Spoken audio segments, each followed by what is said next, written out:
Like you open the beer, you start the review, you don't know what's happening around you. You call the Ghostbusters. Yep, that's what you do. Game of Thrones, episode 3, The Darkness in the Butt. We start out with Arya and she's like sweeping shit. And she's like, I've been sweeping all day. What's coming next? I love his response, like, good. He's like, good. He's turned into a Mr. Miyagi, you know? I thought Yoda. Whatever, it doesn't matter. He's like a philosophical man. But yeah, I then, you know, she's like sweeping all day. She's trying to be the spider, and then he's like, I don't give a shit. Like, you know, I forgot the part where I care. I thought this was gonna be easy. But then he's like giving people like drinks of this water. It's like, never drink the water from the black and white doors. It's tequila. So I could get addicted. And what about the guy who just dies? That's what I mean. Fucking die. That's like, what I mean. No one, a man wants to know what the fuck is going on. Like, this guy just dies, and they take him, and they're giving people sponge baths, and you don't know what the hell's happening. But there's some strange things happening at the Circle K. There's strange things happening. Where's Rufus? They've not really revealed to us what's going on there, so it's really just like a... Dude, I thought it's a peep show. Wow. Something's happening. Monkeys shine. But yeah, I noticed like when she... Arya was like, what happens after we clean him? And then she was looking at me like, I swear to God, they better not be like, we're gonna eat him. Like, you nasty cunts. And then you got the scene, the time has come for Cersei's son.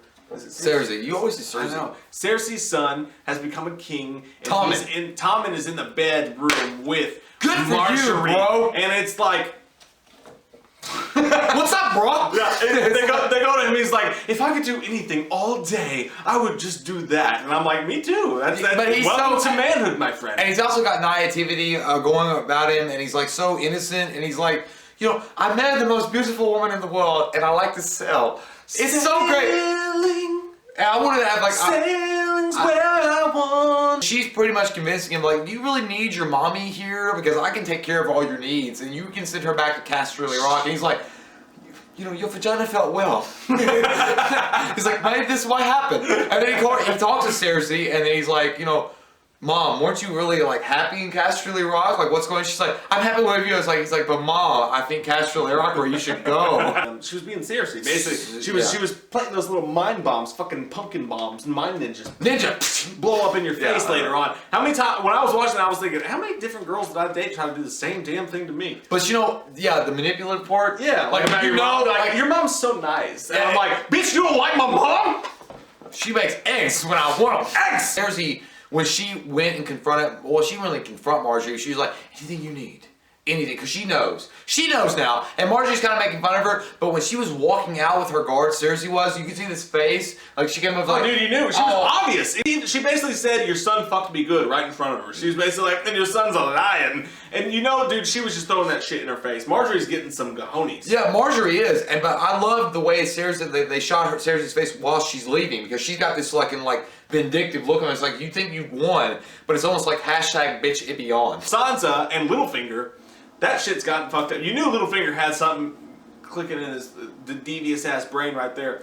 Peter Baelish is the shit. I mean, Peter Baelish had manipulated that whole situation. He's basically going to get marry Sansa off to Roose Bolton's bastard son, who's no longer a bastard anymore, Ramsay Bolton.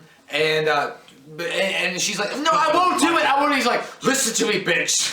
Like, he grabs her, like, basically, he's like, listen to me. He's like, you can take revenge on your own. I like that, though. I do, too. I like that. It almost made me, like, respect Peter Baelish. He's like, so he knows what's going on. I mean, he did love Sansa's mother, and he knows what happened, what Roose did. So he's like, you know, get in there and do what you gotta do. It's like he's saying, quit being a little bitch and hiding in the corner and take fucking vengeance. I know. And take the North, and basically, and it's kind of painting itself off across the way. We'll get to it. But Jon Snow's got that kind of thing going on. He had the opportunity to take over the North. All these people in the Stark family who've been fucked over and fucked over and fucked over have these other characters that are pushing them into the spotlight, dude.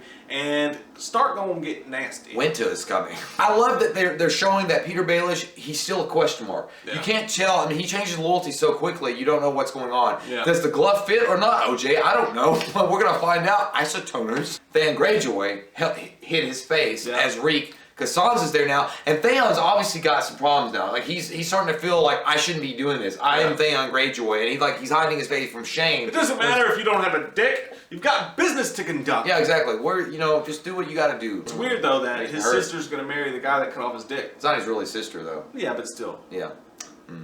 Okay, so going on to Jon Snow's. Yeah, so that moves straight on to Jon Snow's character. All this, I felt like Sean Bean was in this episode because you got the Sansa situation, the Arya situation, Arya, and then you've got when you go to Jon Snow and he's like that fucking asshole who was hiding, when the war was going on, was like, fuck you, little shit, you bastard ass. I'd rather put it in your butt than take directions from you. What? And he's like, okay, let's see what happens, bitch. And they go outside and he puts him on the block. And I was hoping it's a complete contrast to last week's episode where you didn't want Daenerys to have that guy's head cut off because he did the right thing. In this one, the guy's like, oh fuck it, I'm a bitch. I'm sorry, I'm a bitch. And he's like, and Jon Snow, you think he's not going to do it because he's got so much honor. I did think that for a second. Fuck you. Nasty now. Get it, Jon! And then he goes outside and he's like, Mercy, I'm just scared of everything. He's like, no. He's like, and I just wanted him to be like, kaboom. And that whole scene brought me right back to one of the first episodes of Game of Thrones where Sean Bean cut off that guy's head, and his kids were like, what did you do with that? And he's like, you must learn honor. But that whole thing, like, it really brought Sean Bean back into the spectrum. You see Sean Bean's character coming out in Arya. You see it coming out more than anything in Jon Snow in this episode. I think that, and then after he cut his head off, he looked up at, Sand. Sand's like, yes, that's how you do things. And that was a great scene. I love that scene because he's like, he's like, don't fuck with me or you get fucking your head cut off. That was the best scene in the show so far this season. But I love where Jon Snow's character is going. And then you've got the hooker scene where the priest, that nasty bastard, is sitting in the bottle and he's like, pick your choice. And he's like, I'll have two. He's like, that's extra. And he's like, I don't care. I'm a man of God. Cersei finds the High Sparrow, and I think what's gonna happen. I don't know. Is Cersei like saying like she needs somebody because she talks to High Sparrow and the High Sparrow says without religion, without somebody that's being truly devout to the religious cause and the kingdom, they both fall apart without each other. Well, so she's like honoring. She's trying to get him on her side now. The natural thing you want to think when you see her is that she's manipulating him for her own good. So you're trying to figure out what that is. But what it turns out to be is actually I kind of felt like that's actually the first good thing she's done, because technically she's the ruler right now because Tommen's busy fucking Marjorie. Well, no, actually, she's starting to lose power rapidly. Well, she is, but at the same time, that's the first good decision you've seen her make. I wonder if they're trying to turn her into a good character. Because you think she's the victim when it comes to Marjorie, and then you got this scene. Last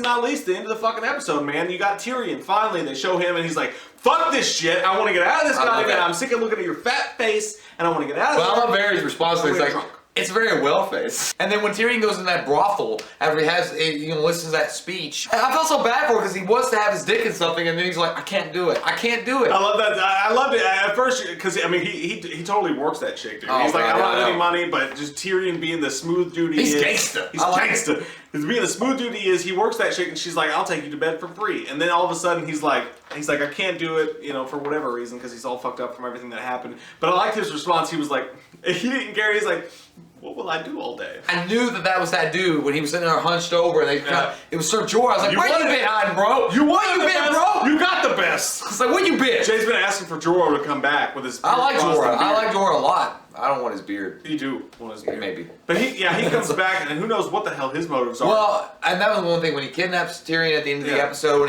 he puts the ball in his mouth, not the ball, but like a little piece of cloth, and he's like, I'm taking you to see the queen. I hope he means the queen in Daenerys and not the fucking Queen Cersei. Nah, dude, he's taking that little bastard to Daenerys. King's Landing. He's taking her to King's Landing. You think so? Yep.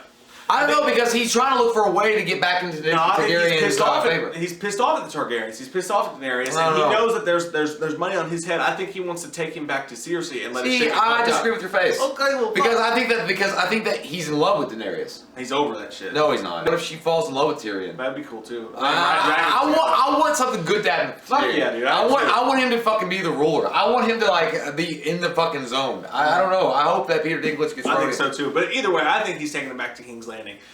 But that's kind of where the episode ends up on. And were you not scared though? Were you not scared when Tyrion's taking that piss that it was? Oh, he's gonna push him off. Dude, I thought he was dead. I thought Tyrion was gone, and I was gonna fucking cry. Not cry, but I was probably gonna maybe. I'm like, no! Break a pencil or something. I was Wait, I forgot to say I love you. Wait. I want to see Daenerys Targaryen in a scene with Cersei. Yeah. And- Oh and, yeah. like that would be a a good fight, shit. dude. She's like, do you not know I have dragons? She's like, do you not know I have political intrigue? Slap bitch, fucking. I fucked my cousin. What? You are hardcore. It's an 8.0 for me. This was my favorite episode of the season so far. I'm gonna give it 8.5. I love the intrigue keeps going on and building and It's getting good. Some deep shit's about to happen, y'all. What's up? Comment below, let us know what you thought about this week's episode, this week's coming episode, whenever we put this shit up. Follow us on Twitter at WeWatchedTheMovie. We're talking about this shit constantly. And like us on Facebook and subscribe and click like. We have a lot of shit for you guys to do. That shit's tight. Don't That forget shit's to so tight. Don't forget to share. That shit's tight. That's Don't tight. forget to share this video on your Facebook so your mom can see it and she can be disappointed in you for watching shit like this. Seriously. Till next time, guys, I'm Mike. Jay. See ya. We watched a movie. Yeah. We watched a movie.